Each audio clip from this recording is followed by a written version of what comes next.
Assam class. Hope के आप सब ठीक ठाक होंगे। Today we are going to revise tensor.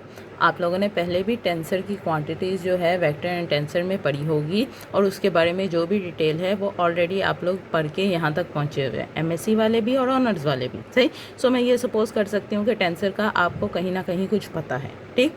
मैं यहाँ पे सिर्फ टेंसर जो है वो रिवाइज करने लगी हूँ, उतना जितना कि मुझे आगे अपने लेक्चर में इस्तेमाल करना है। ठीक। So first of all tensor के बारे में डेफिनेशन, ये जो डॉक्यूमेंट है मैंने ऑलरेडी आप लोगों के साथ एलएमएस पे कंटेंट में शेयर की हुई है। आप वहाँ से ये डॉक्यूमेंट जो है पीडीएफ फाइल जो है वो डाउनलोड कर सकते हो। समझाने के लिए मैंने यहाँ पे ये लेक्चर बनाया हुआ है और हम लोग टेंसर को यहाँ पे डिफाइन करने लगे हैं। A tensor is a quantity which remain invariant under coordinate transformation और रीपैरामीटराइजेशन। रीपैरामीटराइजेशन से हमारा मतलब है कि हम लोग पैरामीटर को चेंज करें। फॉर एग्जांपल अगर आप लोगों ने डिफरेंशियल ज्योमेट्री पढ़ी हो तो हम वहाँ पे अक्सर पैरामीटर टी को जो थे रीपैरामीटराइज करते थे विद पैरामीटर ऐसे। ये हमारे पास कहलाता है रीपैरामीटराइजेशन और इसका जो भी प्रोसेस होता है उसके ज़रिए रीपैरामीटराइजेशन की जाती है। ठीक। टेंसर की ये खसूसियत है कि अगर उसको रीपैरामीटराइज कर भी लो तो उसकी जो वैल्यूज़ जो क्वांटिटीज़ होती हैं वो रिमेन सेम रहती हैं। ठीक। नेक्स्ट चीज़ हम लोगों ने मैथमेटिकली टेंसर्स को कैसे डिफाइन कर सकते हैं। Mathematically a tensor is a quantity which satisfy particular transformation rule. Right. Normal shape में अगर आपसे टेंसर का पूछा जाए तो इस तरह की कोई वैल्यू हमारे पास टेंसर कहलाती है। जैसे कि हमारे पास ये है, एक ये हमारे पास टेंसर है, एक ये टेंसर है। ठीक। अब दोनों में फ़र्क ये है, जो दोनों में बेसिक चीज़ का फ़र्क है वो है हमारे पास इंडिसेस का। ये दोनों ही टेंसर हैं, पहली बात हो गई। दूसरी चीज़ जो इनमें डिफरेंस है वो है हमारे पास इंडिसेस का, या हम लोग इसको इंडेक्स कहते हैं। सही। इंडेक्स का फ़र्क है। सही। अगर आप लोग यहाँ पे देखो तो ए में हमारे पास इस वक्त जो हैं वो चार जो हैं वो इंडेसेस नज़र आ रहे हैं, आई, ए, जे, ए। सही। जबकि बी जो है उसमें जस्ट दो इंडेसेस हैं हमारे पास, जो हैं हमारे पास आई और जे। ठीक। अब आगे इंडेसेस की भी दो टाइप्स हैं, एक है हमारे पास डमी इंडेक्स, एक है हमारे पास फ्री इंडेक्स। सही। इंडेक्स की भी आगे दो टाइप्स हैं, एक हमारे पास कहलाता है डमी इंडेक्स, एक हमारे पास कहलाता है फ्री इंडेक्स। डमी इंडेक्स जो होते हैं वो वाले इंडेक्सेस होते हैं जो कि रिपीट हो रहे होते हैं इंडेक्सेस में, मतलब कि बारी बारी लिखे जा रहे होते हैं। जैसे कि यहाँ पे ए, क्योंकि ए जो है वो दो टाइम आ रहा है, सो इस ए को हम लोग कहेंगे डमी इंडेक्स। सही। टेंसर में जो हमारे पास अल्फ़ाबेट्स दिए होते हैं सबस्क्रिप्ट में या सुपरस्क्रिप्ट में, वो हमारे पास जो हैं वो इंडेसेस कहलाते हैं। आगे इंडेसेस की दो टाइप्स हैं, एक हमारे पास है डमी इंडेक्स, एक हमारे पास है फ्री इंडेक्स। सही। फ्री इंडेक्स हमारे पास वो वाले इंडेक्स होते हैं जो पूरी इंडेसेस में टेंसर में जस्ट वन टाइम आते हैं। सही। जैसे कि यहाँ पे आई और जे, ये दोनों आई और जे जो हैं वो हमारे पास जो हैं वो फ्री इंडेक्स हैं, क्योंकि ये हमारे पास वन टाइम आ रहे हैं। इसी तरह से यहाँ पे भी जो आई और जे हैं वो वन टाइम आ रहे हैं, इसलिए वो फ्री इंडेक्स हैं। लेकिन ऐसे इंडेसेस जो दो या दो से ज़्यादा बार रिपीट होते हैं वो हमारे पास कहलाते हैं डमी इंडेक्स। राइट। ओके जी। अभी हम लोगों ने कहा था कि ट्रांसफॉर्मेशन जो होता है टेंसर जो होते हैं मैथमेटिकल पॉइंट ऑफ व्यू से पर्टिकुलर ट्रांसफॉर्मेशन को कहते हैं। सही। अब ये पर्टिकुलर ट्रांसफॉर्मेशन रूल्स जो हैं वो बेसिकली तीन डिफरेंट है। एक हमारे पास है कॉन्ट्रावेरिएंट ट्रांसफॉर्मेशन, एक हमारे पास है कोवेरिएंट ट्रांसफॉर्मेशन और एक है हमारे पास मिक्स ट्रांसफॉर्मेशन। ये हम नेक्स्ट वीडियो जो अब अपलोड करेंगे उसमें डिस्कस करेंगे कि ये ट्रांसफॉर्मेशन क्या है और किस तरह से इसको सिंप्लीफाई करना है। राइट। ओके जी। अब इससे पहले टेंसर्स के बारे में ही और डिस्कशन कर लेते हैं। अभी हम लोगों ने इंडेसेस की बात की थी, इसी को मैं फिर से एक दफ़ा रिपीट कर रही हूँ। इंडेसेस टेंसर हम लोगों ने पढ़ लिया था कि ऐसे अल्फ़ाबेट्स जिसमें साथ में इंडेसेस लगे हों हमारे पास टेंसर कहलाते हैं, और डेफिनेशन पॉइंट ऑफ व्यू से जो रिमेन इनवेरिएंट रहते हैं वो हमारे पास टेंसर कहलाते हैं। राइट।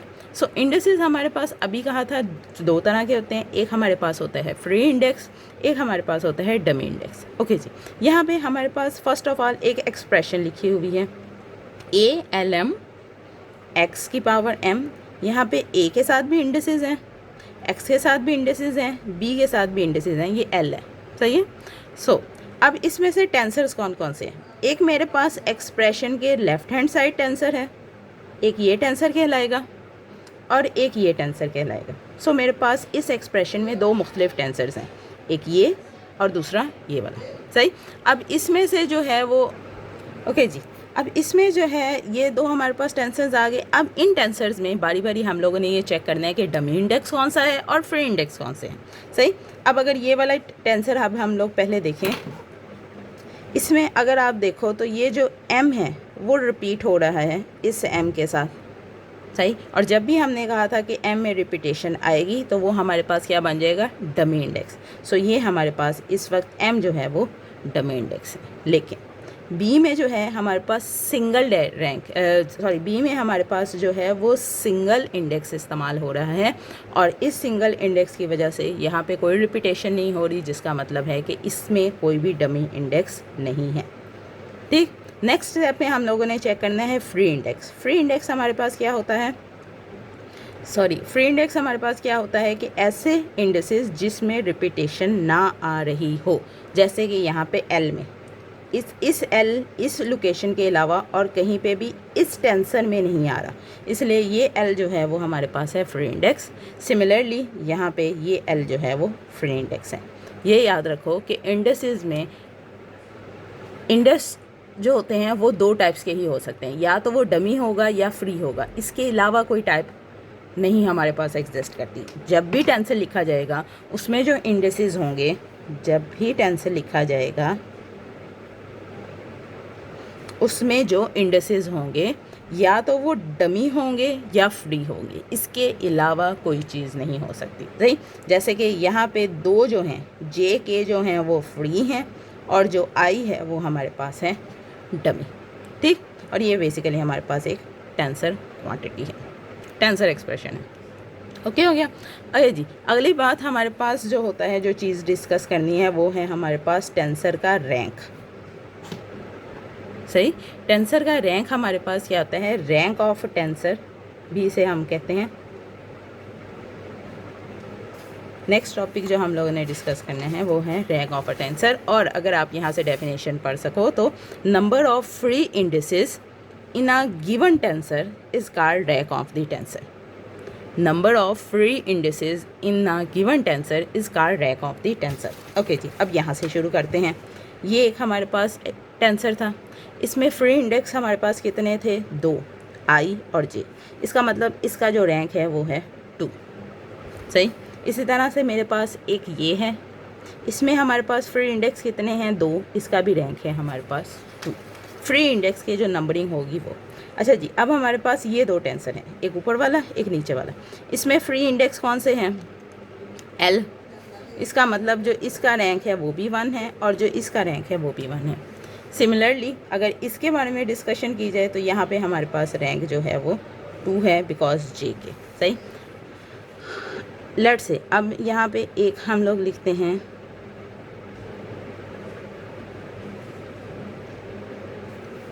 यहाँ पे हमारे पास ये एक टेंसर क्वांटिटी है, ये इसके इंडेसेस हैं, सही। और इंडेसेस के भी नंबर मैंने सबस्क्रिप्ट के हिसाब से दिए हुए हैं।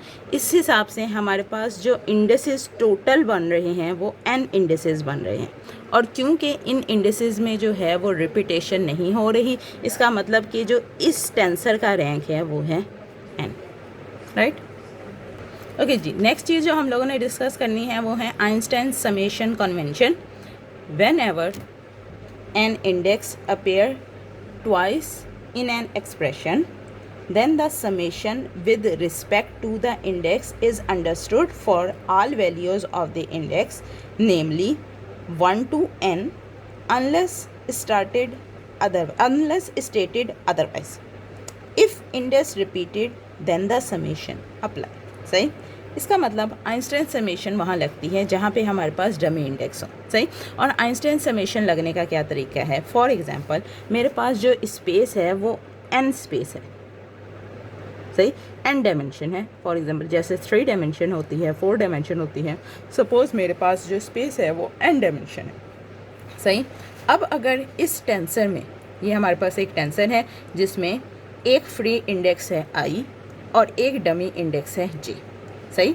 सो इसमें क्योंकि डमी इंडेक्स आ रहे हैं तो इसमें आइंस्टाइन समेशन कन्वेंशन जो है वो अप्लाई होगी।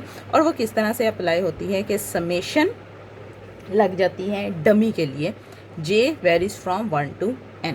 सही। अब अगर ये n डायमेंशन है इसलिए n है, अगर ये 4 डायमेंशन होती तो यहाँ पे j वेरीज फ्रॉम 1 to 4 जा रहा होता, ना कि n। सही है। सो हमारे पास इसके ऊपर समेशन लग जाएगी और इसे लिखने का क्या तरीका है कि जहाँ जहाँ j आ रहा है वहाँ एक्सप्रेशन ऐड होने लग गई। For example free index as it is I. सही। एक दफ़ा j की जगह पे 1 प्लस j की जगह 2 प्लस सो ऑन j की जगह n। सही। अगर फॉर एग्जांपल हमारे पास कोई एक्सप्रेशन है b i j k l i। सही। ये मेरे पास कोई टेंसर क्वांटिटी है। अब यहाँ पे अगर आप देखो तो यहाँ पे डमी इंडेक्स लग रहा है i और मैं ये कह रही हूँ कि ये 3 डायमेंशन है। सही। अब इसका अगर मैं आइंस्टाइन समेशन लगाती हूँ तो लगाना किस पे है, इस दफ़ा i पे, वेरीज फ्रॉम 1 to 3। अभी एज इट इज़ लिखा जाएगा b i j k l i। अगले स्टेप में हम लोगों ने क्या करना है, एक्सप्रेशंस एड टर्म्स जो है वो ऐड करनी है। b 1 j k l 1 plus b 2 j k l 2 plus b 3 j k l 3। सही। क्योंकि ये 3 डायमेंशन था, हमारे पास 3 तक आ जाएगा। सही। सो ये हमारे पास कहलाता है Einstein summation convention. Right. Thank you. अभी तक के लिए इतना ही सही है। आगे नेक्स्ट लेक्चर में हम लोगों ने डिस्कस करना है ट्रांसफॉर्मेशन रूल्स, जो 3 तरह के ट्रांसफॉर्मेशन रूल्स के नाम अभी हमने डिस्कस किए थे, उसकी एक वीडियो अपलोड करेंगे, देन ऑनवर्ड डिस्कशन करेंगे। ओके क्लास, अल्लाह हाफिज़, टेक केयर, गुड लक।